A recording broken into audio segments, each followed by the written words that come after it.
तेने ब्रह्महृदाय आदिकवये मुह्यन्ति यत्सूरयः तेजो वारिमृदां यथा विनिमयो यत्र त्रिसर्गो मृषा धाम्ना स्वेन सदा निरस्तकुहकं सत्यं परं धीमहि यं प्रव्रजन्तमनुपेतमपेतकृत्यं द्वैपायनो विरहकातर आजुहाव पुत्रेति तन्मयतया तरवोऽभिनेदुस्तं सर्वभूतहृदयं मुनिमानतोऽस्मि यः स्वानुभावमखिलश्रुतिसारमेकम् अध्यात्मदीपमतितितीर्षतां तमोऽन्धम् संसारिणां करुणयाः पुराणगुह्यं तं व्याससूनुमुपयामि गुरुं मुनीनाम् नारायणं नमस्कृत्य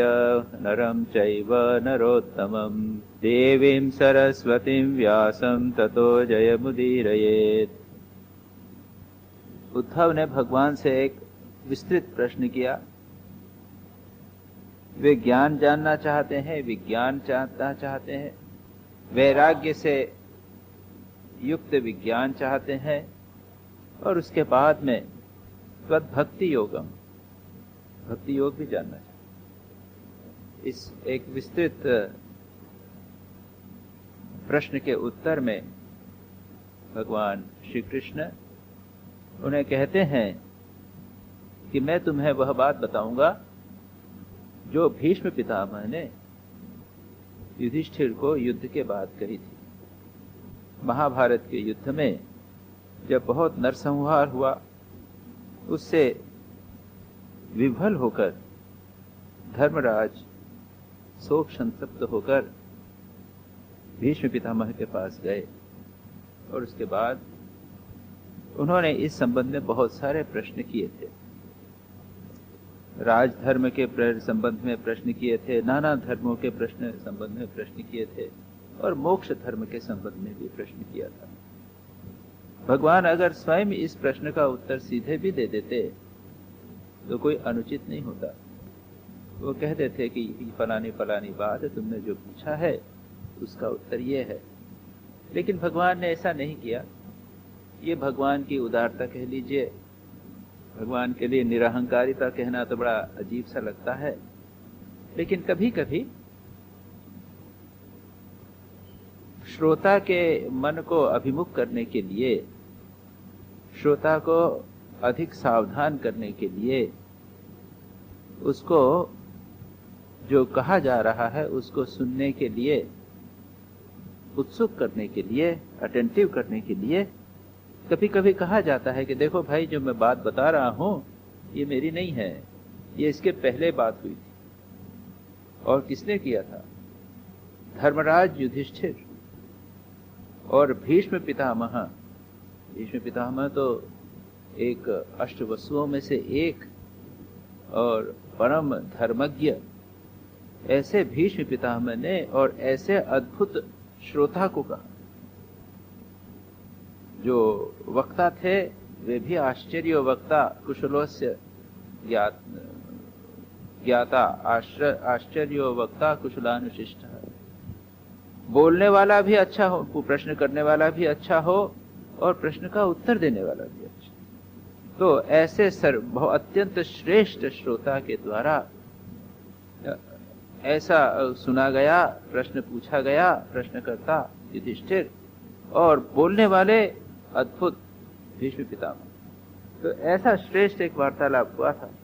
हम जब कभी बात करें, हम जब कहते हैं, इसीलिए श्री रामकृष्ण ने स्वामी विवेकानंद को यह बात कही। स्वामी विवेकानंद ने ऐसा प्रश्न किया और श्री रामकृष्ण ने स्वामी विवेकानंद से ये बात, तब हम लोग सजग हो जाते हैं, चौकन्ने हो जाते हैं कि अवश्य कोई बात बड़ी होगी, महत्वपूर्ण होगी, अच्छी होगी।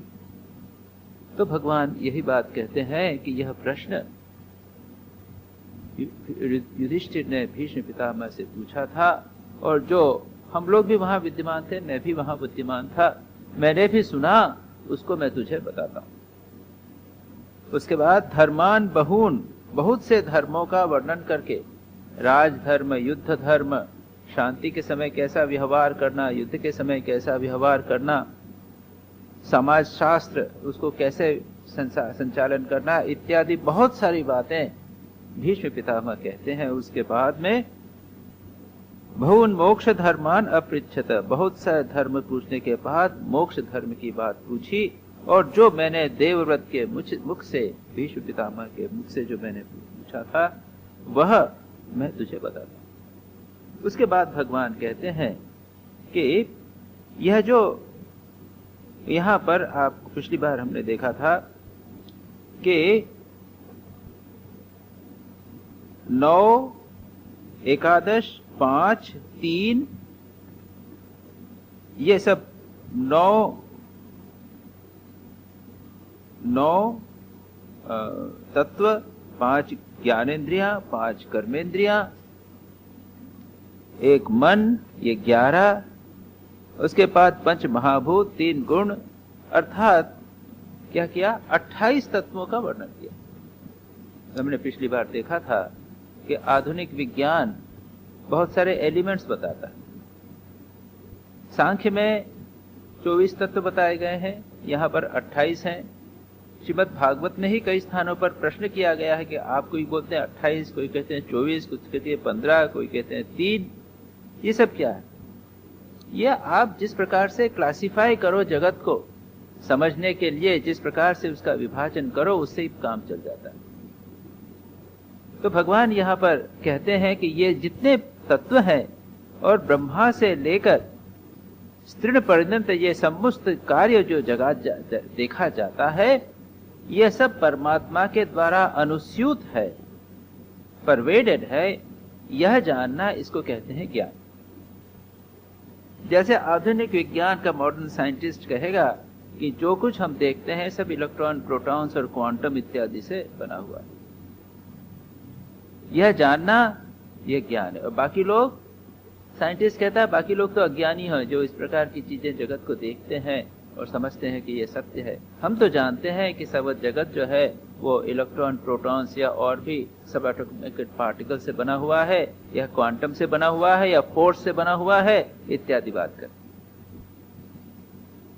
अब आगे भगवान कहते हैं एतदेव ही विज्ञानम न तथा एकेन येन यत्। इसके बाद भगवान कहते हैं कि जब जिस एक तत्व से अनुगत एकात्म तत्वों को पहले देखता था, उसको पहले के समान न देखे, यानी यह ड्युअलिटी बिल्कुल ही ना दिखे, केवल एक तत्व ही देखे। थोड़ा सा इसको समझने का प्रयत्न करें। ये अनुभूति के दूसरे विभिन्न स्तर हैं। श्री रामकृष्ण को ने स्वामी विवेकानंद को एक बार स्पर्श कर दिया। श्री रामकृष्ण अपने कमरे में बैठे हुए और बातचीत कर रहे थे, भक्तों से बातचीत कर रहे थे। वे कह रहे थे कि यह जो बर्तन है यह भी ब्रह्म है, यह घट है यह भी ब्रह्म है, यह बाटी है यह भी ब्रह्म है, यह थाली है यह भी ब्रह्म है। और नरेंद्रनाथ स्वामी विवेकानंद उस समय युवक थे, वो पास बैठे हुए थे। वो सोचने लगे ये कैसे संभव है, ये तो विचित्र बात है, ये तो ब्लेस्फेमी, मूर्खता है। सारा सब चीजें स्पष्ट दिखाई दे रही है, ब्रह्म है। तो वे बाहर हाजरा महाशय बैठा करते थे। एक हाजरा महाशय थे स्वामी विवेकानंद के फ्रेंड, थोड़े से वो धूर्त जैसे प्रकृति के थे थोड़ा, लेकिन स्वामी विवेकानंद के मित्र थे। स्वामी विवेकानंद से विचार करना स्वामी विवेकानंद को बड़ा अच्छा लगता था। उनके पास चले गए, उनके पास जाकर बातचीत करने लगे, मजाक करने लगे, हंसने लगे कि देखो ये स्वामी परमहंस महाशय क्या कहते हैं। ये कहते हैं कि ये घट भी सत्य है और बाटी भी सत्य है, थाली भी सत्य है, कटोरी भी सत्य है, टेबल कुर्सी सब ब्रह्म है, ब्रह्म है। और जोर जोर से हंसने लगे। श्री रामकृष्ण ने सुना, अंदर से आए, अर्धबाह्य दशा में एक समाधि की मेंटल स्टेट में आकर उन्होंने पूछा क्या कर रहे हो जी, क्या बात हो रही है, और करके स्वामी विवेकानंद को स्पर्श कर दिया। स्पर्श का परिणाम क्या हुआ, स्वामी विवेकानंद स्वयं अनुभव करते हुए कहते हैं, वर्णन करते हुए कि मैं देखा कि सचमुच जो बर्तन, टेबल, कुर्सी, मकान सब कुछ दिख रहा है, सब ब्रह्म। वो चिल्लाए नहीं, चुप रहे। उसके बाद वो अनुभव उनको 3 दिन तक बना रहा। ऐसे अनुभव को सस्टेन करना भी बहुत कठिन है। स्वामी विवेकानंद एक उत्तम अधिकारी थे, उन्होंने सस्टेन किया। वो घूमे फिरे, 3 दिन तक बना रहा, सब जगह ब्रह्म दिखाई दे रहा। उसके बाद जब वो कम हुआ तो उनको सब वस्तुएं दिखाई दे रही हैं, लेकिन जैसे स्वप्न हो वैसे दिखाई दे रहा। लगता था कि ये सत्य है कि मिथ्या। खैर, तो ये जो अनुभव हुआ श्रीमद् भागवत के अनुसार यह हुआ ज्ञान। वस्तु भी दिखाई दे रही है, नाम रूप दिखाई दे रहा है, लेकिन यह भी दिखाई दे रहा है कि यह सब कुछ है वह ब्रह्म से निर्मित। अब विज्ञान क्या है? इसके पहले का स्वामी विवेकानंद का अनुभव, जब श्री रामकृष्ण ने पहली बार उन्हें स्पर्श किया था, तब उनके स्पर्श से क्या हुआ था? सारा जगत, सब चीजें विलुप्त होने लगी। वो नाम रूप भी नहीं दिख रहा है, सब विलुप्त हो गई। दीवार, मकान गायब हो गया, मंदिर गायब हो गया, गंगा गायब हो गई, उनका शरीर गायब हो गया, वो दिख नहीं रहा। और ऐसी स्थिति आ रही थी जब सब कुछ विलीन हो रहा था, तब वे चिल्ला उठे थे। उसने कहा कि आप क्या कर रहे हैं मेरे माता पिता जो। लेकिन ये अवस्था बाद में उन्हें प्राप्त हुई थी। तो ये 2 लेवल हैं। एक है विज्ञान, जब व्यक्ति नाम रूप को देखता है, जगत को देखता है, लेकिन यह जानता है कि यह सब ब्रह्म है, ये सब कॉन्शियसनेस है उसके पीछे। और दूसरा लेवल वह जानता है जब जगत जो है वह पूरी तरह विलिप्त हो जाता है, केवल एक ब्रह्म का साक्षात्कार होता है। यही बात यहां पर कही। और उसके बाद दूसरे वाक्य में कहते हैं स्थिति उत्पत्ति अप्ययान पश्चेत भावानाम त्रिगुणात्मना। और फिर कहते हैं कि क्या करना चाहिए? एक व्यक्ति को यह सोचना चाहिए कि जो कुछ यह दिखाई दे रहा है, जितने भी वस्तुएं त्रिगुणों से बनी हुई हैं, त्रिगुणात्मक हैं, वे सब की सब सअवयव हैं। They are formed of union, लोगों वस्तुओं से मिली हुई हैं। इनका बिगिनिंग है, इनका सस्टेनेंस है, उसका एंड है। जो भी वस्तुएं 3 गुणों से निर्मित हैं, उनका जन्म होता है, वे स्थित रहती हैं, उसके बाद नाश होता है।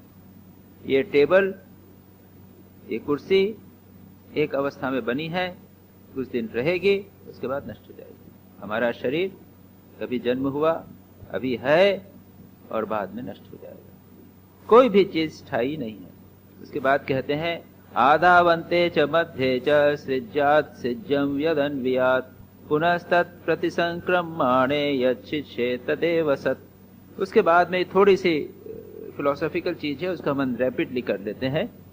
जो तत्व वस्तु सृष्टि के प्रारंभ में और अंत में कारण के रूप में स्थित रहती है, वही मध्य में भी रहती है, और वही प्रतिमान कार्य से प्रतिमान कार्यांतर में अनुगत भी होती है। फिर उन कार्यों का प्रलय अथवा बाध होने पर उसके साक्षी एवं अधिष्ठान रूप से रह जाती है। थोड़ा सा समझा देता हूं क्या है। ये टेबल हमको बनी हुई दिखाई दे रही है। इसके पहले क्या थी? लकड़ी। अब टेबल है, और आप लकड़ी को काट दीजिए तो टेबल को तोड़ दीजिए, तब क्या होगा? फिर लकड़ी बच जाएगी। तो लकड़ी टेबल के बनने के पहले थी। इस टेबल के अंदर विद्यमान है, अनुस्यूत है, हमने नाम दे दिया टेबल, लेकिन है क्या? लकड़ी। और जब इसको तोड़ डालेंगे तब भी क्या बचेगा? लकड़ी बचेगी। दूसरा श्रेष्ठ दृष्टांत है घड़े का। मिट्टी से घड़ा बना, उसके बाद जब घड़ा फूट गया तो हमने उसको चूरा फिर कर दिया। लेकिन मिट्टी प्रारंभ में थी, घड़ा न बना तब भी, बीच में भी जब घड़ा बना तब भी मिट्टी है, और जब घड़ा समाप्त हुआ तब भी मिट्टी। यही बात है। और इसी को देखे, उसको जब कार्य है, कारण क्या है इसका? मिट्टी। उसके बाद में प्रतीयमान प्रतीत हो रहा है घट। उसमें हम क्या देखते हैं? हम घड़ा देखते हैं, कभी नहीं कहते हैं कि ये मिट्टी है। मैं इसको टेबल कहता हूं, कभी नहीं कहता कि लकड़ी। उसी प्रकार जगत का सारा जगत जो है वो ब्रह्म से उत्पन्न होता है, ब्रह्म में स्थित रहता है और ब्रह्म में विलीन हो जाता है। हम देखते हैं इस जगत को, नाम रूप को देखते हैं, कोई भी नहीं कहता कि ये लकड़ी है। घड़े में पानी पीते हैं, सब करते हैं, हम उसको घड़ा ही बोलते हैं। हम उसको ये नहीं बोलते हैं कि हम मिट्टी से पानी पी रहे।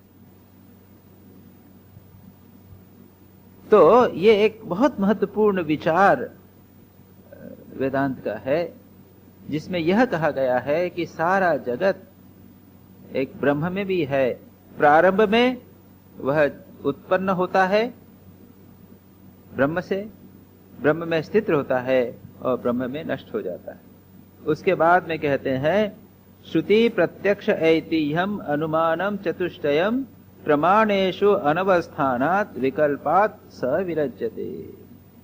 अब कहते हैं कि ज्ञानी क्या करता है? ज्ञानी व्यक्ति विचार करता है। देखिए, हम लोग क्या करते हैं, इस जगत को जैसा है वैसा एक्सेप्ट कर लेते हैं। हमको कुछ बातें कही गई, उनको हमने स्वीकार कर लिया बिना विचार किए।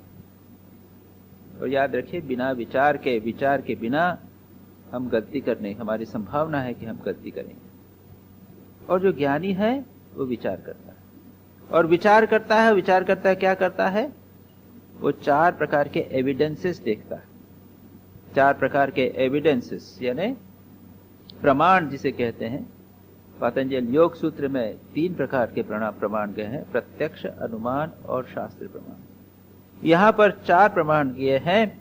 श्रुति यानी शास्त्रों में क्या लिखा है, प्रत्यक्ष हम क्या देख रहे हैं, ट्रेडिशन परंपरा क्या है, और अनुमान। इन 4 प्रमाणों से जब हम विचार करते हैं तो हम देखेंगे कि यह जो जगत है जो हमें दिखाई दे रहा है वह अनवस्थित है, इसमें एस्टैब्लिश नहीं है, वो उसका स्टेटस नहीं है। ये कैसे? श्रुति क्या कहती है? श्रुति कहती है नेह नानास्ति किंचन। यहां पर इस जगत में कोई सत्य नहीं है। सर्वम खल्विदम ब्रह्म, यह जो है ब्रह्म ही सब कुछ है। यहां पर जो भी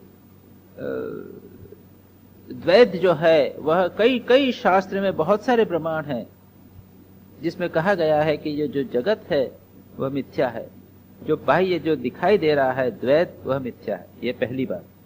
उसके बाद डायरेक्ट परसेप्शन, हम क्या देखते हैं, यह जो शॉल मैंने पहनी है, इस शॉल, सारी शॉल के भीतर वूल जो ऊन है वो बिधा हुआ है, तो उससे भिन्न है क्या? या फिर यही टेबल की बात कर लीजिए, ये टेबल हम बता रहे हैं, इसमें सारी टेबल के भीतर लकड़ी ही तो है। ये हमारा डायरेक्ट एक्सपीरियंस हो रहा है। उसी प्रकार से सारे जगत के भीतर ब्रह्म अनुसूत।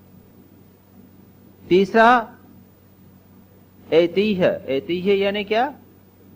ट्रेडिशन, परंपरा, महापुरुषों की प्रसिद्धि। श्री रामकृष्ण ने देखा, श्री रामकृष्ण कहते हैं सर्वम ब्रह्म, सब कुछ ब्रह्म है, मैंने देखा। क्या देखते हैं श्री रामकृष्ण? देखते हैं कि सब लोग सामने बैठे हुए हैं, वो लोग कहते हैं, क्या कहते हैं कि सबको ब्रह्म देख रहा हूं मैं। जैसे एक खोल पहना दी हो, ऊपर से आप खोल पहना दो किसी को, एक तकिया है उस पर खोल पहना दो और वो तकिया अंदर से हिले डुले, उसी प्रकार कहते हैं कि ये पलटू बैठा हुआ है, ऐसा लग रहा है जिसके अंदर ब्रह्म है, उसके ऊपर से एक पलटू नामक खोल पहना दिए, नरेंद्र नामक खोल पहना दिए, वो हिल डुल रहे हैं। श्री रामकृष्ण कहते हैं मैं साक्षात ऐसा देख। ये हुआ महापुरुषों का प्रमाण, जिसे ऐतिह्य यानी महापुरुषों की प्रसिद्धि या ट्रेडिशन कहा गया। और इन्फ्रेंस, इन्फ्रेंस क्या है? अनुमान। जिस प्रकार से आप सांप हो, रस्सी पड़ी हुई है, उस पर हम सांप देखें, लेकिन है तो सांप, उससे हम रस्सी है लेकिन हमने उस पर सांप देखा। ठीक उसी प्रकार से ये एक अनुमान इस प्रकार से, जिस प्रकार से रस्सी पर सांप का प्रोजेक्शन हो सकता है, उसी प्रकार से ब्रह्म पर जगत का प्रोजेक्शन हो सकता है। इस प्रकार से विचार, ज्ञानी विचार करके और अपने मन से यह बात हटाता है कि यह जगत सत्य है और ब्रह्म को सत्य मानता है। कर्मणाम परिमाणित्वाद आविरिंचाद मंगलम विपश्चेत नश्वरम पश्चेत अदृष्टमपि दृष्टवत। उसके बाद में यह ज्ञान योग बताते हुए अंतिम श्लोक में भगवान बताते हैं, क्या कहते हैं कि कर्मणाम परिमाण परिणामित्वाद, जो भी काम किया जाए उसका फल होता है। ये वेदांत का सिद्धांत है, सांख्य का, सभी जैन धर्म सभी मानते हैं कर्म और कर्म का फल बहुत पावरफुल। अच्छा काम करेंगे तो अच्छा फल मिलेगा, बुरा काम करेंगे तो बुरा फल मिलेगा, इत्यादि इत्यादि। तो कहते हैं कि कर्म का परिणाम होने के कारण क्या, आविरिंचाद अमंगलम। देखिए, थोड़ा सा विचार कर लें, हम क्या करते हैं, अच्छा कर्म करेंगे तो क्या मिलेगा, हमको नाम यश मिलेगा, धन मिलेगा, सुख मिलेगा। हम सब उसी के लिए प्रयत्न कर रहे हैं, काफी स्ट्रगल कर रहे हैं। लेकिन ये जो कर्म किए जाते हैं उसका परिणाम कभी स्थायी नहीं होता, कुछ दिनों तक रहेगा और उसके बाद में समाप्त हो जाएगा। जैसे आपने पैसे कमाए, आपका पैसे कमाए और कितने कमाए, 1 लाख रुपया कमाए। अब 1 लाख रुपया कमाकर आपने बैंक में रखा, अब कब तक चलेगा, 6 महीना, साल पर, डिपेंडिंग अपॉन कितना खर्चा करते हो, 2 साल, 5 साल, परमानेंट सदा तो नहीं चलेगा। ठीक उसी प्रकार से आपने शुभ कर्म किए, पुण्य अर्जित किए, और उसके बाद में क्या हुआ, हमारी पुरानी परंपरा थी, स्वर्ग में जाते हैं, भोग करते हैं। आजकल की ट्रेडिशन में सब लोग अच्छा काम करो, अच्छी परीक्षा पास करो, मार्क्स अच्छे प्राप्त करो और फॉरेन में जाओ, वहां भी मेहनत करनी पड़ेगी और उसके बाद में किसी न किसी समय बुढ़ापे तो आएगा ही, कष्ट तो आएगा ही, दुख तो आएगा ही। ये कर्म के कारण सुख दुख होते हैं, अच्छे शुभ कर्म करने से सुख प्राप्त होता है, यहां पर इस जन्म में या फिर मरने के बाद स्वर्ग में। इसको बोलते हैं दृष्ट। इस जन्म में जो सुख प्राप्त होगा दृष्ट सुख, और मरने के बाद जो प्राप्त होगा कहते हैं अदृष्ट, यानी मरने के बाद में आपको स्वर्ग आदि में सुख प्राप्त होगा। इस श्लोक में कहा गया है कि क्योंकि कर्म का परिणाम होने के कारण और कर्म का परिणाम फल जो है वो लिमिटेड होने के कारण, जिस प्रकार से आप सदा सुखी नहीं रह सकते, चाहे कितना भी धन हो, व्यक्ति के जीवन में दुख आएगा ही, बुढ़ापा आएगा, मृत्यु आएगी। उसी प्रकार से स्वर्ग पे अगर चले जाओगे तो वहां पर भी कुछ दिन तो सुख मिलेगा, उसके बाद में जब पुण्य खत्म हो जाएंगे तो वहां से देवता लोग आपको लात मार के नीचे फेंक। आप चाहे कितना भी रहो कि नहीं, तुम्हारा जो बैंक अकाउंट है वो खत्म हो गया, पैसा तुम्हारे पास नहीं, you can't enjoy, go back, तो आप वापस चले जाओगे। यहाँ पर कहा जाएगा, इसलिए कहता है कि कर्म का परिणाम होने के कारण आविरिंचात, विरिंची यानी ब्रह्मा तक का जो पद है वह भी अमंगल है, वो पूर्ण रूप से मंगल नहीं है, पूर्ण रूप से कल्याणकारक नहीं है। इसलिए विपश्चित, विपश्चित यानी बुद्धिमान नर, बुद्धिमान व्यक्ति क्या करे, नश्वरम पश्चेत, यह जगत और स्वर्ग इत्यादि दोनों को नश्वर जाने, ये ट्रांसिटरी हैं, मरने वाले हैं, नष्ट होने वाले हैं। इस प्रकार से वैराग्य को प्राप्त करें। उद्धव ने प्रश्न किया था, मुझे आप वैराग्य सहित ज्ञान बताइए, और भगवान ने यहाँ पर वैराग्य कैसे होगा ये भी बताया। इसके बाद अब भगवान उसको कहते हैं भक्ति योग सुनो। तुमने भक्ति योग का प्रश्न किया था, भक्ति योग के बारे में बात, ये ज्ञान के बारे में बता दिया। ज्ञान जो है विचार का पद, ये विचार, सारी बातें विचार की, बिना विचार के ज्ञान नहीं होता। और अलग अलग टेम्परामेंट के लोग होते हैं, कुछ लोग विचारशील होते हैं, कुछ भक्ति होते हैं, हृदयवान होते हैं, वो इतना सब समझते नहीं है, इतना सब समझना उनके दिमाग में नहीं आता। हम कुछ करना चाहते हैं, भगवान का भजन करना चाहते हैं, वो लोग बैठकर विचार करें कि ये जगत अनित्य है, ये सब उनके बस का नहीं। तो भगवान यहाँ पर कहते हैं भक्ति योग पुरा एव उक्तः प्रीयमाणाय ते अनघः पुनश्च कथयिष्यामि मद भक्तेः कारणम परम। अब भगवान कहते हैं कि मैं तुम्हें भक्ति योग पुनः कहता हूँ। मैंने पहले कह चुका है और आप लोगों ने जिन्होंने उद्धव गीता को बराबर पढ़ा है, इसमें भक्ति योग का वर्णन हो चुका है, काफी डिटेल में भक्ति योग का वर्णन हो चुका है। लेकिन पुनः भगवान क्या कहते हैं, प्रियमाणा है। तुझे भक्ति की बात अच्छी लगती है, इसलिए मैं तेरी प्रसन्नता के लिए मैं तुझे कहना चाहता हूं। इसमें बहुत तुम्हारी प्रियमाण यानी तुम्हारा इसमें बहुत प्रिय है, it is you are more interested in it. तो लो सुनो, अब कहते हैं पुनश्च, कहते हैं पुनः मैं कहूंगा, और जिससे ऐसी बातें जिससे कि पुनः भक्ति प्राप्त करने के उपाय क्या है ये बताऊंगा। कहते हैं श्रद्धामृत कथायाम में शश्वत मद अनुकीर्तनम परिनिष्ठा च पूजायाम स्तुतिभिः स्तवनम मम आदरः परिचर्यायाम सर्वांगैरभिवंदनम मद भक्त पूजाप्यधिका सर्वभूतेषु मन्मतिः। इसके बाद बहुत सारे हैं, वो कंटिन्यूअसली बोलते चले जाएंगे। श्रद्धा अमृत कथायाम में सबसे पहले कहा कि मेरी अमृत कथा में श्रद्धा, भगवान की कथा, उसको अमृत कथा कहा जाए। इसके बारे कई बार बातचीत हुई है। हम कहते हैं श्री राम कृष्ण कथामृत, वचनामृत, लीलामृत, अमृत। भगवान की कथा अमृत है, आनंददायक है। आनंददायक के साथ में वो मृत्यु पर विजय प्राप्त कराने वाली आनंददायक कथा, मत कथा, भगवान की कथा, उसमें श्रद्धा। श्रद्धा का अर्थ क्या है? शंकराचार्य श्रद्धा को कहते हैं शास्त्रेषु गुरुवाक्येषु सत्य बुद्धि अवधारणा। शास्त्र और गुरु वाक्य को सत्य मानना, उसके ऊपर आर्ग्यूमेंट नहीं करना, उसको कहते हैं श्रद्धा। श्री रामकृष्ण ने फिर कहा कि ये तो श्रद्धा जो हुई वो तो विश्वास या श्रद्धा, ये तो फिर अंधी हुई, बिना सोचे समझे मान लेना। तो श्री रामकृष्ण कहते हैं अरे विश्वास अंधा या आंख वाला होता है क्या? वो सब अंधा ही होता है। लेकिन इससे एक बहुत बड़ा लाभ, हम ये वाद विवाद विचार के झगड़े में नहीं पड़ते।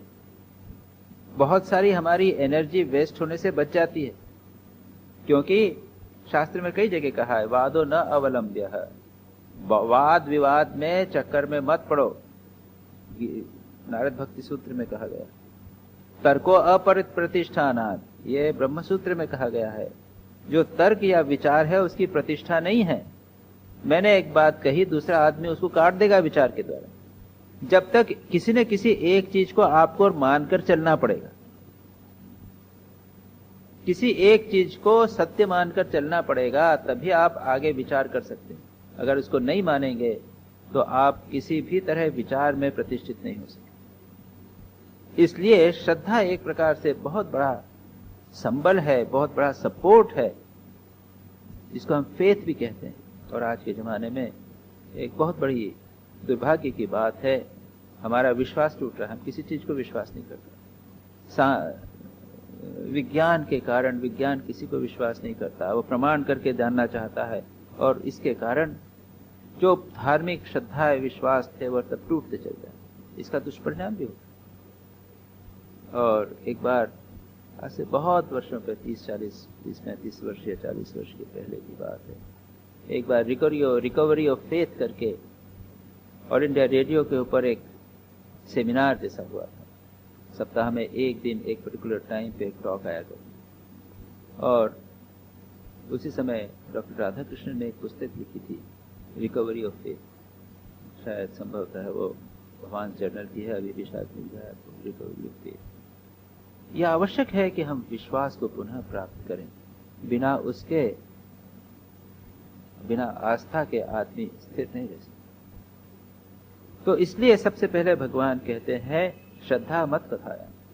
और श्री रामकृष्ण ने भी मास्टर महाशय से यह बात कही। मास्टर महाशय जब श्री रामकृष्ण के पास पहले गए तो विचार करते, कुछ पूछते थे, प्रश्न पूछते थे, श्री रामकृष्ण ने कहा तो उसको काउंटरैक्ट करते। श्री रामकृष्ण ने 2-3 बार उनको अच्छे झटके दिए और उनको चुप कर दिया। उसके बाद कहा कि देखो, तुम विचार मत करो, तुम ये व्यर्थ की बकवास मत करो, विचार जो कहता हूं चुपचाप मान। कभी न कभी हमें किसी न किसी की बात माननी पड़ती है, या तो शास्त्र की बात माने या फिर आचार्य की बात माने। अरे एक विद्यार्थी जब साइंस पढ़ता है तो फिर जो पुस्तक में लिखा है उसको मानना पड़ता है, और एक टीचर जो पढ़ाता है उसको भी मानना पड़ता है। अगर वो छोटी छोटी बात में कहे कि ये मैं नहीं स्वीकार करूंगा तो आगे नहीं बढ़ सकता। विज्ञान भी है, वह कुछ चीजें मानकर चलता है। कभी कभी लगता है कि ये जो बातें मानी गई हैं वो भी गलत है। उदाहरण के लीजिए, कहते हैं लाइन की डेफिनेशन क्या है? Line is that which has a length but no width, ऐसा है ना। पॉइंट की क्या डेफिनेशन है? Which has no length no breadth. ऐसा कुछ चीज हो सकती है? एक डेफिनेशन कुछ न कुछ ऐसी, जो असत्य होता है वह भी तो उसको मान कर चलते हैं। मान कर चलना आवश्यक है, बिना उसके हम आगे बढ़ नहीं सकते। तो शास्त्र की बात, क्योंकि शास्त्र महापुरुषों के अनुभव पर आधारित है। ऐसे महापुरुष जो सत्य का जिन्होंने साक्षात्कार किया है, उन्होंने शास्त्र की रचना की है, इसलिए उसको मानकर चलना चाहिए। या फिर गुरु श्री रामकृष्ण, विवेकानंद, जीसस क्राइस्ट, इनकी बात मानकर चलिए, क्योंकि इन्होंने साक्षात अनुभव किया। तो यहां पर ये कहते हैं कि भक्त कहते हैं, पहला है श्रद्धा। अमृत हर साल लोग रामलीला करते हैं। हर साल जब दशहरा के आसपास रामलीला सब जगह होती है। राम की लीला अब आजकल तो एनिमेशन भी हो रहा है। और जब रामायण, रामानंद राय ने क्या, उन्होंने रामानंद सागर ने जब बनाया था, तब कितने लोगों ने देखा, कितना आनंद लिया। अरे भाई, कह सकते थे कि अरे ये तो कितनी बार सुन लिया है और क्या सुनना, नहीं, उसमें अमृत। श्री कृष्ण की लीला, राम की लीला, रामकृष्ण की लीला हम बार बार पढ़ना चाहते हैं, बार बार सुनना चाहते हैं, बार बार देखना चाहते हैं। इसमें आनंद मिलता है लीला में। कहते हैं मालूम है कि क्या होने वाला है, ताड़का आई है, उसका वध होने वाला है, सब जानते ही हैं। रावण आया है, सीता को हरण करके ले जाएगा, जटायु आएगा, सबको जानते हैं, सब होने वाला है, फिर भी हम उस लीला को देखना चाहते हैं, आनंद लेना चाहते हैं। श्रद्धा मत कथायाम में शाश्वत मत अनुकीर्तन। शाश्वत यानी शाश्वत, निरंतर, सदा, कभी नहीं, अभी कर लिया उसके बाद नहीं करना, ऐसा नहीं। मद अनुकीर्तनम यानी मेरे नाम गुण लीला का कीर्तन करे। अनुकीर्तन जो कहा गया है, पहले बताया गया है, उसको बाद में कीर्तन करना। अनुकीर्तन उसका रिपीटिशन, मैंने अभी जो कहा अच्छा लगता है। यहां पर प्रत्येक एकादशी को राम नाम संकीर्तन करते हैं, कितना आनंद आता है।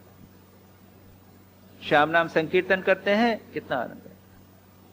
बार बार करना, बार बार करना, रोज करना, इसमें आनंद आता है। इसलिए कहा अमृत, इसमें आनंद आने से ये भक्ति के उपाय। श्रद्धा करके भगवान की लीला, भगवान की कीर्तन, उसको बार बार करना। उसके बाद पूजायाम परिनिष्ठा, भगवान की पूजा में प्रेम रखना, निष्ठा रखना।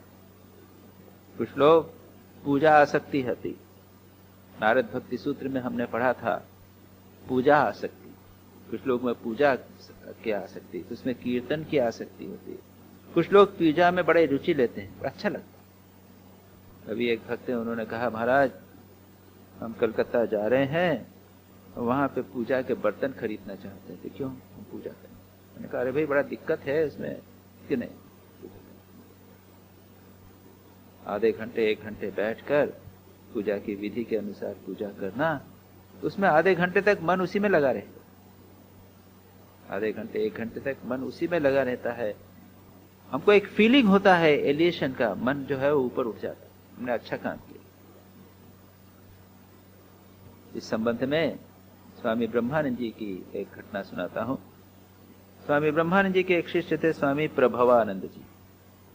उन्होंने इटर्नल कंपेनियन नामक पुस्तक लिखी है, जो आप लोगों में से कईयों ने पढ़ी होगी। तो स्वामी प्रभवानंद जी का पहले जब युवक थे, नोविस थे, तब उनका मायावती अद्वैत आश्रम, हमारा जो सेंटर है पहाड़ों में, वहां पर उनका पोस्टिंग हुआ। और वहां पर याद रखिए पूजा वूजा कुछ नहीं। जो लोग मायावती गए होंगे वहां जानते, मंदिर वंदिर कुछ नहीं। यहाँ पे तो छोटी सी श्राइन है और हमारे यहाँ प्रतिदिन पूजा होती है। ये मिशन सेंटर से, हमारे कई मिशन सेंटर से, वहाँ स्कूल्स, कॉलेज, हॉस्पिटल्स होते हैं, वहाँ पूजा वूजा नहीं है, क्योंकि वहां पर जो हॉस्पिटल्स हैं वही नारायण सेवा वहां पर होती है। और तीसरा, कुछ सेंटर्स ऐसे हैं जहाँ पूजा बहुत सबसे महत्वपूर्ण। ये 3 प्रकार के सेंटर सर्वत्र सारे भारत में। मायावती एक ऐसा केंद्र है जहां पे बिल्कुल पूजा नहीं। अद्वैत आश्रम, अद्वैत। स्वामी विवेकानंद जब पहली बार वहां पर गए थे तो उन्होंने देखा था कि वहां पर कुछ लोगों ने श्राइन छोटी सी बना के श्री रामकृष्ण की पूजा आरंभ कर दी। स्वामी विवेकानंद बड़े दुखी हुए थे, कह रहे यहाँ पे भी बूढ़े बाबा आके बैठ गए। मैं तो चाहता था कि एक सेंटर तो ऐसा रहे जहां पे कोई प्रकार का रिचुअल नहीं हो। ये जो पूजा है ना, बाह्य पूजा इत्यादि न हो। मैं चाहता हूं कि एक केंद्र तो कम से कम इस प्रकार का हो। यहाँ पर ये देखता हूं कि यहाँ पे तो ये आ गया। उसके बाद में वहां से फिर मां शारदा से किया, उसके बाद वो हटा लिया गया। मायावती में उनका पोस्टिंग हो गया स्वामी प्रभवानंद जी का। वहां पर मुख्य उद्देश्य ये ज्ञान, जिसकी अभी हमने चर्चा की, सब ब्रह्म है, ये जगत मिथ्या है, ये द्वैत नहीं है, जो दिखाई दे रहा है वो सब ब्रह्म है, इसका विचार दिन रात, उसी का विचार, उसी की पढ़ाई, ये सब वहां पे होती है। वहां पे ये 4-5 साल रहे। उसके बाद उनका पोस्टिंग हो गया मद्रास। मद्रास स्वामी रामकृष्णानंद जी द्वारा प्रतिष्ठित केंद्र। और स्वामी रामकृष्णानंद जी, रामकृष्ण मिशन की जितनी भी रिचुअलिस्टिक पूजा है ना, उसके मुख्य श्री रामकृष्ण की पूजा करते थे वे।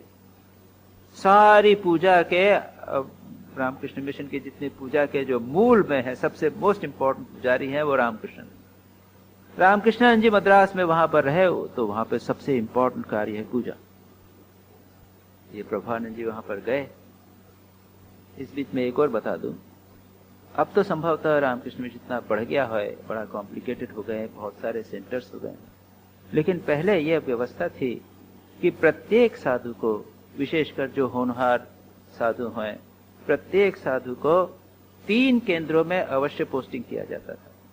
एक मायावती, दूसरा मद्रास और तीसरा बनारस। और ये 3 भिन्न प्रकार के केंद्र हैं। बनारस में रोगी नारायण की पूजा होती, वह अद्वैत जहां कहते हैं कि सर्वत्र ब्रह्म विद्यमान है, वह वहां पर उनको उस रोगी में देखने का अभ्यास करना पड़ता है। और जिस पूजा जिसको रिचुअलिस्टिक वर्शिप करते हैं जो मद्रास में, वह भी उन्हें वहां पर देखना है। जो हमारे सामने है, उसकी हम जब दवाई दे रहे हैं तो उसकी पूजा कर रहे हैं, उसका जो स्पॉन्जिंग कर रहे हैं, उसका बिस्तर साफ कर रहे हैं, तो यह भी एक पूजा है। तो 3 प्रकार की भावधाराएं, एक तो अद्वैत की भावधारा, दूसरी है रिचुअलिस्टिक भावधारा और तीसरी सेवा की भावधारा। इन तीनों का रामकृष्ण मिशन के प्रत्येक सन्यासी में अच्छा समन्वय होना चाहिए, इसलिए तीनों में पोस्टिंग होता है। स्वामी प्रभवानंद जी का जब दक्षिण भारत में मद्रास में पोस्टिंग हुआ, उसके बाद स्वामी ब्रह्मानंद जी उनके गए मद्रास में। उन्होंने पूछा कि तुम पूजा करते हो यहाँ पे? लेकिन नहीं। ये क्यों? कि यहाँ पे नियम है कि जो ब्राह्मण शरीर है, रामकृष्णानंद जी बड़े कट्टर थे, वो ब्राह्मण शरीर वाला ही पूजा कर सकता है और नहीं कर सकता। और मैं तो ब्राह्मण, जन्म से ब्राह्मण नहीं हूं, मैं तो कायस्थ हूं। ब्रह्मानंद जी बड़े नाराज हुए। क्यों? ये नियम क्यों बनाया यहाँ पे? ऐसा तो हमारे यहाँ मिशन में नहीं है नियम। जो भी श्री रामकृष्ण के शरण में आ गया है वो ब्राह्मण हो गया। बुलाओ शर्वानंद को। शर्वानंद उनके इंचार्ज थे, मद्रास मठ के सेक्रेटरी थे। प्रेसिडेंट थे, उनको बुलाया। बोला क्या बात है, ये क्यों इनको पूजा नहीं करने देते? कि रामकृष्णानंद जी ने नियम बनाया है, हम तो जानते नहीं है। ब्रह्मानंद जी ने कहा कहना है कि जो ब्राह्मण है वही करें। ब्रह्मानंद जी ने कहा नहीं नहीं, जो श्री राम कृष्ण के शरण में आया है वही करेगा पूजा, वो सब करेगा पूजा। ये उसको कहा जाओ प्रभानंद तुम पूजा करोगे।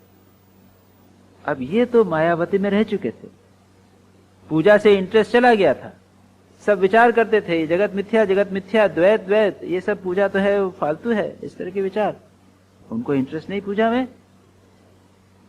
तब उन्होंने कहा कि मुझे तो इंटरेस्ट नहीं है पूजा में, ये क्या है रिचुअलिस्टिक बैठ के ठूम फट फट करना, हूं फट स्वाहा ये करना, कोशा कोशी से जल डालना, ये करना मूर्ति के सामने, ये सब क्या है सब, उनको तो इंटरेस्ट नहीं था।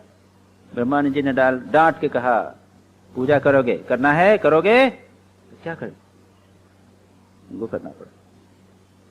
और उन्होंने देखा 15 दिन के अंदर उसको पूजा का प्रभाव उनको दिखाई दिया, उनका मन उच्च चला गया। पूजा का जो प्रभाव उनके जीवन में उन्होंने तत्काल देखा। और उसमें लिखा है कि ऑलमोस्ट द लास्ट उपदेश मेरे जीवन का, ब्रह्मानंद जी ने लास्ट उपदेश दिया था, बी रिचुअलिस्टिक, कि तुम रिचुअल जो है ना, ये क्रियाकांडी, तुम क्रियाकांडी बने। और प्रभुआनंद जी अमेरिका चले गए, वहां पे भी उन्होंने पूजा को मांगा। पूजा करने से एक भाव होता है, अगर आप कोई व्यक्ति नियमित रूप से कुछ 15 मिनट, आधा घंटा, 1 घंटा नियमित रूप से पूजा करे तो देखेगा कि सारा दिन उसका अच्छा जाता है। आप ध्यान करने बैठे तो कितनी देर ध्यान करोगे, मन इधर उधर भागता रहता, लेकिन पूजा करने में, फूल से भगवान को चढ़ाने में, दीपक जलाने में, ये जितनी क्रियाएं हैं, ये पावन क्रियाओं में मन को लगाने से मन उच्च लेवल पर जाता है। तो भगवान यहाँ पर कहते हैं परिनिष्ठात पूजायाम, पूजा में निष्ठा और अत्यंत परिनिष्ठा, परिसमन्तात पूरी निष्ठा। उसके बाद स्तुतिभिम स्तवनम मम, स्तुतियों के स्तोत्रों के द्वारा मेरी स्तुति करे, स्तोत्र पाठ। आप देखेंगे यहाँ पर हम लोग रामकृष्ण मिशन में सब जगह बहुत स्तोत्र होते हैं। अभी प्रत्येक दिन सुबह हम लोग 5 बजे मंगल आरती, उसके बाद 5:45 बजे गीता पाठ और स्तोत्र पाठ, और कई प्रकार के हमारी आपने देखा स्तवांजलि, स्तव भजनांजलि इत्यादि पुस्तकें हैं, सब स्तोत्र हैं। शंकराचार्य ने बड़े अच्छे अच्छे स्तोत्रों की रचना की है, स्वामी विवेकानंद ने स्तोत्रों की रचना की है, कई उन्होंने संस्कृत में बड़े सुंदर स्तोत्र हैं। और आजकल तो हिंदी में भी कुछ स्तवन इत्यादि हैं, हम लोग जो मातृवंदना करते हैं, रामकृष्ण चालीसा करते हैं, हनुमान चालीसा, ये सब हिंदी के हैं स्तोत्र हैं। भगवान रामचरितमानस में बहुत सारे अच्छे अच्छे स्तोत्र तुलसीदास जी के द्वारा रचना की गई है। और स्तोत्रों का पाठ एक भक्ति का एक अत्यंत महत्वपूर्ण अंग है। और इन स्तोत्रों को कई प्रकार से किया जा सकता है। इनको सुर के साथ किया जा सकता है, सामान्य सुरों के साथ किया जा सकता है, अच्छे अच्छे सुर लगाकर भैरवी, भैरव, बिलावल इत्यादि अनेक स्वरों में उन स्तोत्रों को पाठ किया जा सकता है। तो भगवान कहते हैं कि स्तोत्रों के द्वारा मेरी स्तुति करे, ये भक्ति योग का महत्वपूर्ण अंग है। आदरः परिचर्यायाम सर्वांगे अभिवंदनम मद भक्त पूजाभ्यधिका अधिका सर्वभूतेषु मन्मति। उसके बाद यहाँ पर भक्ति योग का एक बहुत महत्वपूर्ण बात कही गई। क्या कहा है? परिचर्यायाम आदरः, भगवान की परिचर्या, सेवा, सेवा में आदर, ये भक्ति, ये पूजा भी हो गया। और अगर कोई संत महापुरुष आए उनकी सेवा, इसको भी हम ले लेंगे। और क्या है? सर्वांगेय अभिवंदनम, सर्व अंग के स्वादा भगवान को प्रणाम करना, साष्टांग प्रणाम, इसके हम साष्टांग, सर्व अंगेय साष्टांग। कुछ लोग ऐसे ही करते हैं, नमस्कार नमस्कार ऊपर, कुछ लोग ऊपर सिर उठा करते हैं। श्री रामकृष्ण कहते थे कि बंगाल के लोग जो है वो कुल्हाड़ी ले लें, कुल्हाड़ी मार उन लोगों का प्रणाम होता है। और श्री रामकृष्ण ने सिखाया, पहले लोग वहीं करते थे, श्री रामकृष्ण झुक के प्रणाम करने लगे। गिरीश चंद्र घोष के साथ उनका बड़ा अच्छा एक घटना है। गिरीश चंद्र घोष बड़ी प्रसिद्ध प्रतिष्ठित साहित्यकार और नाटककार और लिखते भी थे और नाटककार भी थे। श्री रामकृष्ण को एक बार नाटक दिखाने के लिए कहा। श्री रामकृष्ण गए तो गिरीश चंद्र घोष ने खड़े हो ऐसे प्रणाम किया। श्री रामकृष्ण ने सिर झुकाकर कीना।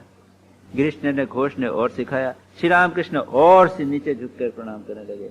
तब गिरीश ने कहा कि भाई इनसे तो पारूंगा नहीं, इनसे तो मैं नहीं हार जीत सकता। फिर उन्होंने मन ही मन उनको प्रणाम कर दिया। गिरीश चंद्र घोष कहते थे, श्री राम ने धनुष से दुनिया को जीता, श्री कृष्ण ने मुरली से दुनिया को जीता, मुरली बजाकर दुनिया को जीती, और श्री रामकृष्ण ने झुककर विनम्र होकर दुनिया को। श्री रामकृष्ण जब भी कहीं जाते थे, किसी से मिलते थे, तो पहले झुककर प्रणाम। केशव चंद्र सेन हो, ईश्वर चंद्र विद्यासागर हो, जब भी झुकते थे, मिलकर विनम्र होकर।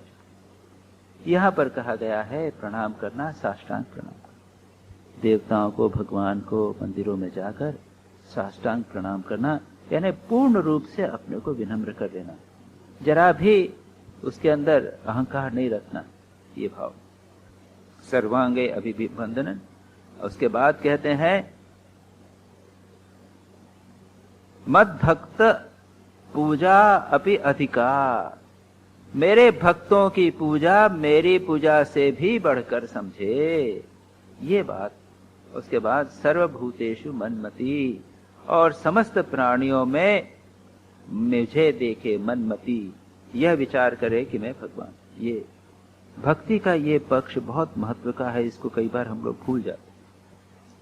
केवल स्तोत्र पाठ करते हैं, पूजा अर्चा किया, वचनामृत पढ़ लिया, अमृत का जैसा कहा ना, श्रद्धा कथा में अमृत, उसका अनुकीर्तन भजन कीर्तन किया, रिचुअलिस्टिक वर्शिप कर ली, स्तवन कर लिया, साष्टांग प्रणाम कर लिया, इतना सब कर लिया, लेकिन ये दो बात नहीं करते। संसार के जितने प्राणी हैं उनमें भगवान को देखना और भक्तों की पूजा करना, भक्तों की सेवा करना, ये बहुत महत्व की बात है। भगवान कपिल देव श्रीमद् भागवत में ही कहते हैं, अपनी माता देवहूति को बताते हुए, वहां पर भी भक्ति का वर्णन है। उसमें ये कहते हैं कि जो लोग मूर्ति में मेरी पूजा करते हैं लेकिन संसार के प्राणियों की उपेक्षा करते हैं, मैं उन सब के प्राणियों के भीतर विद्यमान हूं, उनकी उपेक्षा करके केवल मूर्ति में उपेक्षा पूजा करते हैं, वे क्या करते हैं, वे मानो राख में आहुति देते हैं, घी डाला तो वो तो जलेगा नहीं, हवन करना है तो आप अग्नि जलाइए, उसमें आहुति डालते हैं, राख में घी डालो कि क्या लाभ होगा, सब बर्बाद जाएगा। वो लोग ठीक ठीक पूजा नहीं करते। तो पूजा तभी संभव है जब समस्त प्राणियों में भगवान की भक्ति हो, वो होवे, और भक्तों की पूजा मुझसे, मेरी पूजा से भी अधिक होवे। स्वामी विवेकानंद ने, उनके शिष्य जो बनारस में थे और उन्होंने जो रामकृष्ण मिशन सेवाश्रम वहां पर चालू किया था रोगी नारायण की सेवा पे, तो बड़े प्रसन्न हुए। तो उन्होंने कहा था, लिखा था कि शिव जी, भगवान शिव बनारस में सो रहे हैं, उनको जागृत करो अपनी पूजा से। और पूजा कैसी, वो शिव जो संसार के समस्त दुखी रोगियों के भीतर हृदय में विद्यमान है, उनकी सेवा के करके बना बाबा के विश्वनाथ को जागृत कर। तो ये एक बहुत महत्वपूर्ण अंग है, शिव ज्ञान से जीव सेवा आज का युग धर्म है। स्वामी विवेकानंद ने इसको प्रारंभ किया और यहाँ पर इसका सर्वत्र उल्लेख भक्ति शास्त्र में प्राप्त होता है। हम लोग इसकी उपेक्षा करते थे। अगर हम पूजा करेंगे मंदिर इत्यादि में और लेकिन शिव ज्ञान से जीव सेवा नहीं करेंगे, नर की नारायण के रूप में सेवा नहीं करेंगे, तो हमारी पूजा अधिक अपूर्ण है। इसलिए यहां पर कहा गया आदरः परिचर्यायाम, ये हो गया मद भक्त पूजा अपि अधिका, मेरे भक्त की पूजा मेरी पूजा से भी अधिक। सर्वभूतेषु मन्मति, और समस्त प्राणियों में मेरी बुद्धि कि मैं हूं, समस्त प्राणियों में ऐसी बुद्धि। इसके आगे की चर्चा हम अगली बार करेंगे। उसके बाद चलेगा ये बहुत सारे अनेक और भी तरीके हैं। जो सब कुछ भी काम करें सब भगवान के लिए करें। मन इत्यादि मन के समस्त कामनाओं का विसर्जन इत्यादि, ये अलग अलग एस्पेक्ट्स हैं, उसको एक एक करके डिटेल करना बहुत आवश्यक है। इसलिए उसको हम आज यहाँ रोकते हैं, उसको रैपिडली जाने से होगा नहीं। एक साधना अपने आप में पर्याप्त है। जैसे आगे कहेंगे, अपने एक एक अंग की चेष्टा, मदर्थेषु अंग चेष्टा च वचसा मद गुणैरीरणम, वाणी से मेरी वचन का मेरा गुणों का वर्णन, मेरे जितने अंग अंग की जितनी चेष्टा है सब भगवान के लिए करें। और अपना मन मुझे अर्पित कर दें, समस्त कामनाएं छोड़ दें इत्यादि, जिसकी चर्चा अगली करेंगे। बड़ा विस्तार का विषय है ये और बहुत महत्वपूर्ण है।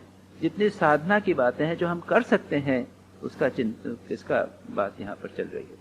अभी हमने देखा जहां तक ज्ञान का प्रश्न है, यह विचार का मार्ग, और यह भक्ति जो है यह अपने भावनाओं को बाहर अभिव्यक्त करने का किसी न किसी प्रकार से क्रिया के रूप में कैसे करना, उसको यहाँ पर बताया गया है, जिसकी चर्चा अगली बार करेंगे।